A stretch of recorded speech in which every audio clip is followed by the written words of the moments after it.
नमस्कार, स्वागत है आप सभी का हमारे खास चुनावी कार्यक्रम सत्ता का एमपीपीएल में। मध्य प्रदेश के 28 सीटों पर होने वाले उपचुनाव के लिए तारीखों का ऐलान हो चुका है। 3 नवंबर को वोट डाले जाएंगे और 10 नवंबर को परिणाम आएंगे। प्रदेश में 28 विधानसभा सीटों पर होने वाले उपचुनाव को लेकर राजनीतिक दलों ने अपनी तैयारियां भी तेज कर दी हैं।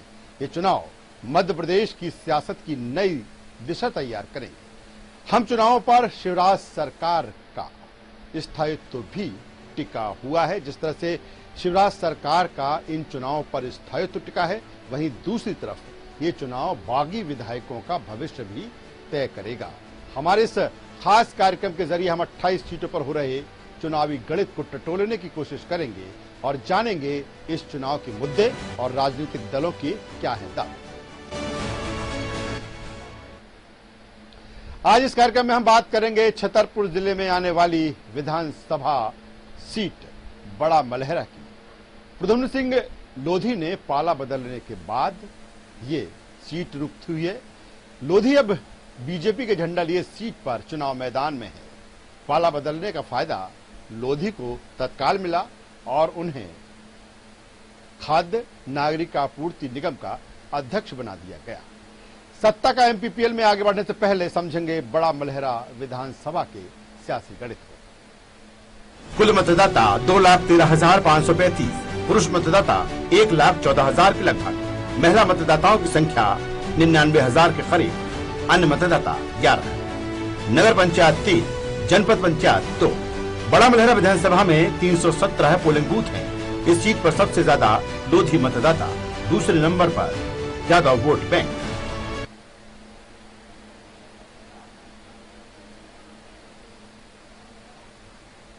तो ये है सियासी गणित बड़ा मलहरा विधानसभा सीट का। और अगर बड़ा मलहरा विधानसभा सीट की अगर बात करें तो इस बार मुकाबला सीधे तौर पर बीजेपी और कांग्रेस के बीच है। हालांकि अन्य दावेदारों की भूमिका को भी नजरअंदाज नहीं किया जा सकता। 2018 विधानसभा चुनाव में कांग्रेस की टिकट पर प्रद्युम्न सिंह लोधी ने चुनाव जीता था। लोधी ने शिवराज कैबिनेट में मंत्री रही ललिता यादव को शिकस्त दी थी। विस्तार से जानते हैं इस सीट की तासीर को। उपचुनाव की तारीखों की घोषणा होने के साथ ही अब बीजेपी और कांग्रेस दोनों ही दलों ने अपने अपने उम्मीदवार घोषित कर दिए। कांग्रेस छोड़ बीजेपी में शामिल हुए प्रद्युम्न सिंह लोधी पर बीजेपी ने दांव लगाया है। प्रद्युम्न सिंह लोधी को बीजेपी ने मध्य प्रदेश खाद्य और नागरिक आपूर्ति निगम का अध्यक्ष बनाते हुए उपकृत किया है। वहीं कांग्रेस ने लोधी वोट बैंक पर सेंध लगाने के लिए साध्वी रामसिया भारती को अपना उम्मीदवार घोषित किया है। यहाँ हम आपको बता दें, बड़ा मलहरा उपचुनाव में बिकाऊ नहीं टिकाऊ का नारा और बाहरी प्रत्याशी का फैक्टर भी हावी होता दिख रहा है। बड़ा मलहरा विधानसभा में लोधी मतदाताओं की संख्या 40,000 के करीब है। दूसरे नंबर पर यादव मतदाता है, जिनकी संख्या 35,000 के लगभग। इसके बाद सामान्य ब्राह्मण ठाकुर जैन 25,000 के लगभग मतदाता हैं। वहीं 65,000 अनुसूचित जाति और जनजाति वर्ग का मतदाता है, जो उम्मीदवार की किस्मत का फैसला करते हैं। कुल मिलाकर इस सीट पर हमेशा से ही पिछड़ा वर्ग के नेता को प्रतिनिधित्व करने का मौका मिलता रहा है। इस सीट पर यादव और लोधी मतदाता ही निर्णायक भूमिका में रहे हैं। उमा भारती का प्रभाव वाला क्षेत्र रहा है बड़ा मलहरा। पूर्व मुख्यमंत्री उमा भारती का इस सीट पर खासा दखल माना जाता है। यहीं से 2003 में उमा भारती चुनाव जीती और मुख्यमंत्री बनी। बड़ा मलहरा विधानसभा सीट दमोह लोकसभा में शामिल है, इसीलिए यहाँ पर केंद्रीय मंत्री प्रहलाद पटेल लोधी भी खासा दखल रखते हैं। साध्वी रामसिया भारती को कांग्रेस ने लोधी वोट बैंक पर सेंध लगाने के लिए उम्मीदवार बनाया है, क्योंकि रामसिया भारती कथा, प्रवचन और धार्मिक कार्यक्रमों को क्षेत्र में लंबे अरसे से करती आ रही है। इसीलिए सभी वर्गों से सीधे तौर पर जुड़ी हुई है। यहाँ बीजेपी और कांग्रेस के उम्मीदवारों में सीधा मुकाबला माना जा रहा है। दोनों प्रमुख प्रतिद्वंदी कांग्रेस और बीजेपी उम्मीदवार बाहर से ज्यादा अपनों को लेकर चिंतित हैं। कांग्रेस में अभी भी टिकट की दावेदारी कर रहे नेताओं की लंबी फेहरिस्त है। आनंद सिंह, मंजुला देवड़िया, दिनेश यादव, पूर्व विधायक अजय सिंह यादव तीसरा मोर्चा बनाकर यादव मतदाताओं के सहारे चुनाव लड़ने की योजना बना रहे हैं। वहीं समाजवादी पार्टी के बिजावर विधायक राजेश शुक्ला अपनी पत्नी रजनी की उम्मीदवारी सपा से कर सकते हैं। क्योंकि इस विधानसभा में 35,000 से अधिक मतदाता यादव वर्ग से आता है। इसी को आधार मानकर यादव, ब्राह्मण, ठाकुर को साथ कर तीसरे मोर्चे की सुगबुगाहट भी विधानसभा में देखी जा सकती है। बड़ा मलहरा विधानसभा की भौगोलिक स्थिति अगर देखें तो नगर पंचायत घ्वारा, बक्सवाहा और बड़ा मलहरा इस विधानसभा में आती है। 2 जनपद पंचायत बक्सवाहा और बड़ा मलहरा मिलाकर इसकी संरचना की गई है। कई इलाके आदिवासी बाहुल्य हैं। यहाँ उद्योग धंधों की कभी नींव नहीं रखी गई। अधिकांश क्षेत्र वन भूमि से घिरा हुआ है और पूरी विधानसभा 100 किलोमीटर की परिधि में फैली हुई है। स्वास्थ्य सुविधाओं के लिए कोई बड़े हॉस्पिटल यहाँ नहीं है। आवागमन के लिए कई इलाकों में साधन नहीं है, जहाँ पैदल चलकर ही आना जाना पड़ता है। शिक्षा के क्षेत्र में पिछड़ा हुआ है बड़ा मलहरा। यहाँ बड़े कॉलेज या अच्छे स्कूल तक उपलब्ध नहीं है। दमोह, सागर और टीकमगढ़ जिले से घिरी विधानसभा अधिकांश क्षेत्रों के लोग सागर, दमोह और टीकमगढ़ जिले से ही जुड़े हुए हैं। तो ये तासीर है बड़ा मलहरा विधानसभा सीट। अब एक नजर डालते हैं बड़ा मलहरा सीट की इन अहम बातों पर। कई मायनों में रोचक साबित होगा बड़ा मलहरा सीट का उपचुनाव। बीजेपी कांग्रेस में सीट पर सीधा मुकाबला। अन्य प्रत्याशी भी इस सीट पर डाल सकते हैं असर। प्रद्युम्न सिंह लोधी के पाला बदलने से रिक्त हुई सीट। 2018 का चुनाव कांग्रेस की टिकट पर जीता था। अब बीजेपी से उम्मीदवार हैं लोधी। कांग्रेस ने राम सिया भारती को बनाया अपना उम्मीदवार। पूर्व मुख्यमंत्री उमा भारती की प्रभाव वाली सीट है बड़ा मलहरा। हालांकि कांग्रेस, बीजेपी, कम्युनिस्ट पार्टी से उम्मीदवार जीतते आए हैं। बड़ा मलहरा विधानसभा सीट का गठन 1957 में हुआ। पूर्व मुख्यमंत्री उमा भारती 2003 में चुनाव जीती थी। वसंत लाल शर्मा कांग्रेस की टिकट पर चुनाव जीते थे। उमा यादव भी कांग्रेस से ही विधायक रही। कपूर चंद घ्वारा कम्युनिस्ट पार्टी का परचम लहराए रहे और चुनाव जीते। रेखा यादव एक बार जनशक्ति पार्टी से चुनाव जीती। बीजेपी से भी विधायक रही रेखा यादव। बड़ा मलहरा विधानसभा में 2004-2005 में उमा भारती के इस्तीफे के बाद उपचुनाव हुआ था। अब 2020 में उपचुनाव होने जा रहा है।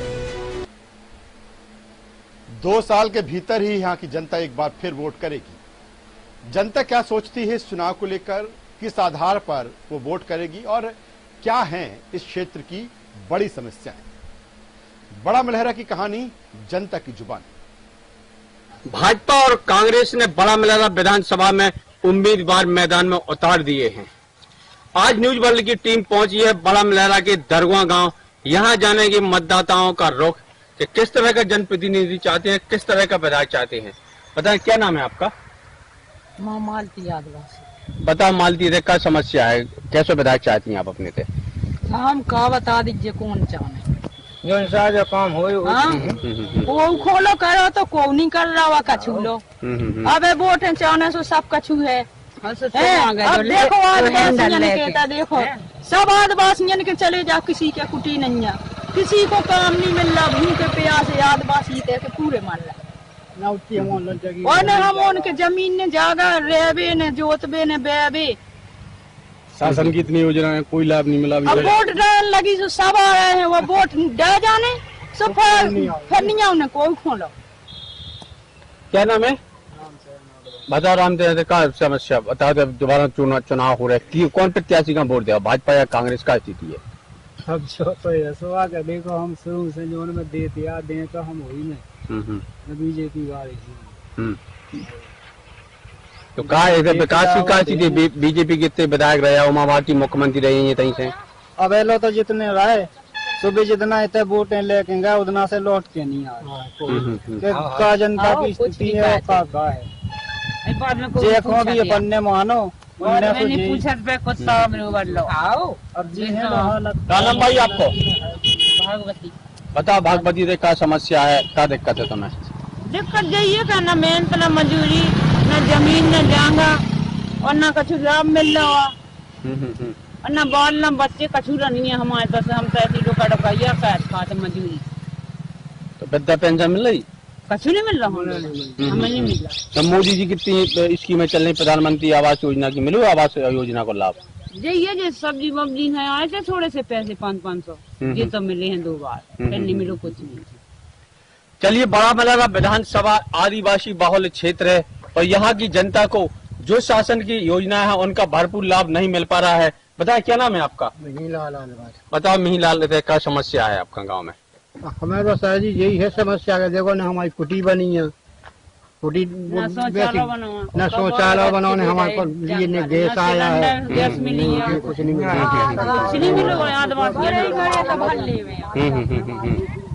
हमें कुछ कोई लाभ नहीं है हमें, और बैने जोतने के लिए जमीन नहीं है। जब से बड़ा मलहरा विधानसभा बनी हुई है, बाहर के प्रत्याशी आते हैं, यहाँ पे लोकल का प्रत्याशी चाहिए, तब इस बड़ा मलहरा का विकास होगा।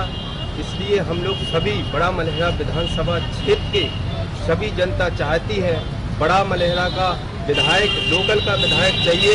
बाहरियों को हम लोग नहीं चाहते, उनको वोट भी नहीं देंगे, उनका हम लोग बहिष्कार करेंगे। हमें ये लोकल के प्रत्याशी नहीं चाहिए भाई साहब। हमारे यहाँ की जनता का भी यही कहना है, ये मेरा अकेले का नहीं है, ये हमारी जनता का भी कहना है कि हमें लोकल का प्रत्याशी चाहिए। कांग्रेस की पार्टी निकल गई थी तो उनने अपने जनता के लिए नहीं गए, जनता के लिए गए हैं पार्टी छोड़ के, और वे विकास की कह रहे हैं और विकास करेंगे भी एकदम से। बिल्कुल नहीं, तो गद्दारी निकली। तो जनता को मत बेच के खुद को जो कह रहा हमने विकास के चक्कर में पार्टी छोड़ी, खुद को विकास करके बैठ गए हैं। विधानसभा चुनाव आ रहे हैं, बहुत बढ़िया स्थिति है। प्रदम सिंह लोधी जीतेगा, वो कम से कम 20,000 वोटन से जीतेगा भाई साहब। अपन प्रत्याशी के लिए चुन रहे कि कौन प्रत्याशी काम करने लायक है। हमारे बड़ा मलहरा विधानसभा में जो भी प्रत्याशी हमारे क्षेत्र का विकास करने योग्य होगा, हम उसी को चुनेंगे। अभी तक आपने कांग्रेस चुनी, तो अभी भाजपा में आ गए। अब भाई कांग्रेस में रहे प्रद्युम्न सिंह, अब भारतीय जनता पार्टी में आ गए, तो उनसे भी अपन चर्चा करेंगे कि भैया अगर आप भाजपा में आए तो भाजपा में रह करके आपको इस क्षेत्र का अगर विकास करोगे तो हम लोग आपके साथ हैं। वो विधायक चाहते हैं जो हमारे क्षेत्र का विकास करे, चाहे कांग्रेस का हो या जनता का। लोकल के तो लोकल में सवाई आनंद सिंह के अलावा कोई सीट निकाल सके बड़ा मलहरा से। और वही बीजेपी में आई बात तो 38 करोड़ का खा के भाग गए। प्रदम सिंह लोधी जिताते नहीं, आनंद सिंह नहीं की वजह से जीते थे विधायक में जनरल हिंदू की बढ़े होती नहीं बनाओ, नहीं धोखा देगा जनता में, धोखा दे 38 करोड़ बच्चे थे जेब में पोखटा पहुंच गया। ये हमें तो अब नहीं है देने, शिवराज सिंह चौहान नहीं है देने हमें तो, चाहे हमें देवे कछू और ना देवे कछू नहीं खा देने हमें तो। बताओ कहाँ रहती तुम? बताओ तो कहा है वोट होने वाले हैं, विधायक क्या सोचाना तुम्हें? विधायक कैसे चाहने जो उनपे कहना जो चाहने अच्छे चाहने क्या अच्छा कहा जनता। बताओ नन्नी बहू कहा है समस्या तुम्हें? अब जका भू कन्फियासन है और कहा है जो काल पाएगा वो कहा है। तो ये सरकार नहीं हो, जो विधायक जी आती थी तुमने पिछली बार चुनी तो भी नहीं आएगा कोई बार? हाँ कोई नहीं है। अभी फिर कहीं आ रहा चुनाव, फिर लड़ रहे भी तो वोट दे आओ। अब वोट तो जिस बने से दे दें, अब वोट देखे का है उन्हें तक कोई सादा न लगा। मूलतः प्रद्युम्न सिंह जी भारतीय जनता पार्टी परिवार में से हैं। बीच में जरूर कांग्रेस में जाना परिस्थितियों बस हो गया, लेकिन पुनः उनकी घर वापसी हुई है। संपूर्ण विधानसभा क्षेत्र के कार्यकर्ताओं ने उन्हें आत्मसात किया है। हम सब पूरी तल्लीनता के साथ उनके साथ हैं। सैजन जी अपने वार्ड में विधायक होते ना, भी तो नहीं कोई विकास कर रहे हैं, तो नौ से विधायक बन के बेचे अपने माने पूरा कह दो जनता हमारी माई है। तो बड़ा मलहरा की कहानी जनता की जुबानी अभी हमने सुनी, और जिस तरह से जनता अगर कुछ चाहती है तो वो चाहती है विकास। दावे वादे आरोप प्रत्यारोप तमाम तरह की बातें हैं, लेकिन ये भी सही है कि तमाम चुनाव बड़ा मलहरा विधानसभा सीट पर हुए, लेकिन अभी भी दरकार है मूलभूत समस्याओं की। सड़क, बिजली, पानी, रोजगार एक बड़ी समस्या इस क्षेत्र की। शिक्षा के लिए स्कूल और एक बेहतर कॉलेज, आवागमन के साधन, ये तमाम सारी चीजें हैं। जाहिर है तमाम तरह के वादे दावे प्रत्याशियों के यहां होंगे। अब दोनों ही दल बीजेपी कांग्रेस किसे आधार बनाकर वोट मांग रहे हैं या फिर अन्य प्रत्याशी मैदान में हैं, वो क्या जनता को भरोसा और आश्वासन दे रहे हैं, या क्या कुछ विजन है इस क्षेत्र को लेकर उनका, ये भी हम आपको सुनवाते हैं। मध्य प्रदेश में चुनावी सरगर्मी तेज है और हम पहुंचे हैं बड़ा मलहरा विधानसभा। यहाँ बड़ा मलहरा से भाजपा ने उम्मीदवार जो प्रद्युम्न सिंह लोधी हैं उनको उम्मीदवार घोषित किया है। आइए हम उनसे जानते हैं जनता का क्या है रुख और उनकी ऐसी कौन सी जो मांग थी वो कांग्रेस में न रहते हुए भाजपा में पूरी करने आए हैं। प्रद्युम्न जी, बहुत बहुत स्वागत है पहले तो आपका। चलिए बताइए, भाजपा ने आप पर दाव लगाया, चुनाव मैदान में उतारा है, क्या ऐसे क्या वजह रही जो कांग्रेस से आप भाजपा में शामिल हुए? पहले ये तो आपने देखा होगा कि कांग्रेस की सरकार क्यों गिर गई। मैं तो सरकार गिरने के बहुत बाद में 2-3-4 महीने बाद में मैंने पार्टी छोड़ी, परंतु उसके पीछे के जो कारण लोगों ने और विधायकों ने और मंत्रियों ने बताए, इसका प्रमुख कारण ये था कि कांग्रेस के बड़े नेताओं के कारण छोटे मंत्रियों को, विधायकों की वहाँ चल नहीं रही। अपने क्षेत्र में विधायक और मंत्री काम नहीं करवा पाए। एक रैकेट काम कर रहा था ऊपर से बड़े नेताओं का, जो काम करने को मजबूर कर रहा था। उमंग सिंगार जैसे बड़े मंत्री और वीर जैसे बड़े मंत्री लगातार सरकार के ताने देते रहे कि हम स्वतंत्र रूप से काम नहीं कर पा रहे हैं, तमाम सब परेशानियां हैं, कठिनाइयां हैं। ये तमाम सब ऐसी चीजें थी जो अंदर ही अंदर लोगों, मतलब विधायकों में और मंत्रियों में घुटन पैदा कर दी। इसलिए 22 विधायक पहले ही चले गए, हम तो बहुत बाद में आए। हमारे यहाँ तो मैं वहाँ लगातार कहता रहा कि मेरे यहाँ सिंचाई की जो संसाधन वो यहाँ है नहीं है। हमारे यहाँ का 75% विभाग सूखा है और यहाँ से पलायन बहुत तेज होता है। यदि हमारे यहाँ बांध और छोटे छोटे तालाब बनवा दिए जाएं, जिसमें हमारा किसान यदि यहाँ रुक जाए तो यहाँ का पलायन रुक जाएगा, लोगों को रोजगार उपलब्ध हो जाएंगे और यहाँ सही ढंग से हमारे लोगों का जो जीवन यापन है वो सही ढंग से चलेगा। आपने कहा कि आपकी कांग्रेस में चल नहीं पा रही थी, जो मां चाह रहे थे वो जनता को नहीं दे पा रहे थे। जब कमलनाथ जी ने इस्तीफा दिया था, आप आंसू बहाकर रो रहे थे। वही कारण मैं इसलिए रो रहा था कि आप लोगों ने इतना बड़ा काम कर दिया, सरकार गिरवा दी, जनमत की सरकार गिरवा दी, और हम छोटे विधायकों का क्या दोष, जनता का क्या दोष? आप लोगों ने अपनी गुटबाजी करके सरकार को गिरा दिया, उसमें हम लोगों का क्या दोष? हम लोगों ने ऐसा कौन सा काम कर दिया? तो हम तो उस समय कांग्रेस के साथ थे, परंतु तो इस बात का था कि और जनता के बीच में जाके क्या कहेंगे? जनता जब कहेंगे तो हम लोग तुम्हें बनाया था विधायक, तुम्हें सत्ता दी, तुम सरकार गिरा के आगे, अब कौन काम करेगा? यहाँ बेकाऊ का नारा यहाँ पे चल रहा है, उसकी क्या वजह है? ऐसे आरोप क्यों लग रहे हैं कि आपने 35 करोड़ को लेकर भाजपा का दामन थामा है? यहाँ तो लोग जो है ये इस प्रकार की बात कर रहे हैं। यहाँ के पूरे कांग्रेस के मित्र जानते हैं कि मैंने यहाँ भ्रष्टाचार को खत्म किया है। हमारे ऊपर, मेरे ऊपर यहाँ की जनता, यहाँ के नेता एक भी रुपए के लेन देन का यदि आरोप लगा दें, मैं आज ही अपने राजनीतिक जीवन से संन्यास ले लूँगा। ऐसी कोई बात नहीं थी। मैंने 11 तारीख को इस्तीफा दिया था, 12 तारीख को मैंने उसकी पुष्टि की थी, 2 दिन बाद में मलहरा आ गया था। मैं कहीं रुका नहीं, मैं कहीं बिका नहीं। मैं वहाँ भूल गया कि मैं जा रहा हूँ, आपका एहसान चुक गया, आप एहसान चुकाने की बारी जनता की। मैं वहाँ जाके जनता के बीच में जाऊँगा, कहूँगा कि इन लोगों ने सरकार गिराई है, इसके कारण हम विकास नहीं कर पाते, इसलिए मैं इस्तीफा दे के आ गया। आप रावतपुरा सरकार के भक्त हैं, वो राम भक्त बताए जा रहे हैं उस साधु को। ऐसे में आपको क्या लगता है चुनाव क्या रोचक नहीं होगा? आप जिस समाज में वोट बिलोंग करते हो, उसी समाज से वोट बिलोंग करती है, ऐसे में मतदाता कहाँ पहुँचेगा? मैं समाज नहीं लगता, ये विचारधारा की लड़ाई है, ये विचारधारा की लड़ाई है। लोग जानते हैं कि विकास कौन कर पाएगा, लोग जानते हैं कि कौन सी पार्टी ठीक है। आज देश में जो मोदी जी कर रहे हैं, ऐसे पिछले कितने भी प्रधानमंत्री निकल गए, वो नहीं कर पाए। आज जो शिवराज जी ने यहाँ किया, पुराने मुख्यमंत्री यहाँ निकल गए, वो यहाँ नहीं कर पाए। आज जो स्वर्णिम मध्य प्रदेश जो बना है, वो माननीय शिवराज जी के कारण।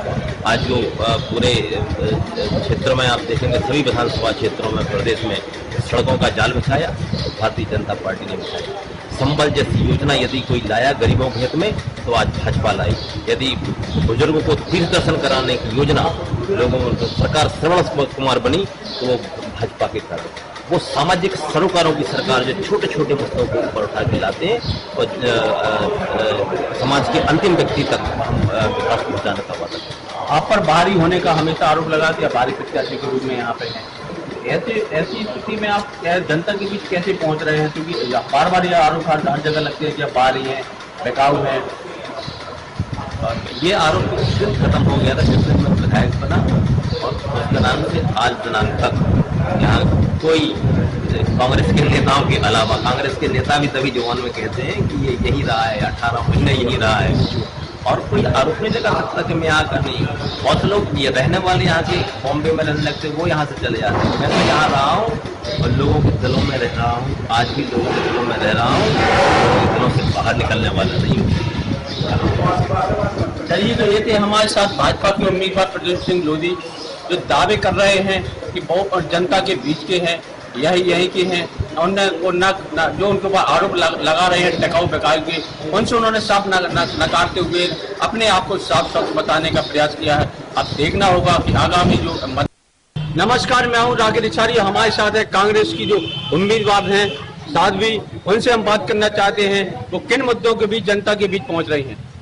जी, आपको कांग्रेस ने आपको टिकट दी है, उम्मीदवार बताया है, किन मुद्दों को लेकर जनता के बीच पहुंच रही हैं आप? जी, मेरे मुद्दे रहेंगे कि क्षेत्र का विकास करूँगी, जैसे शिक्षा, स्वास्थ्य और पानी की यहाँ बेहद समस्या है।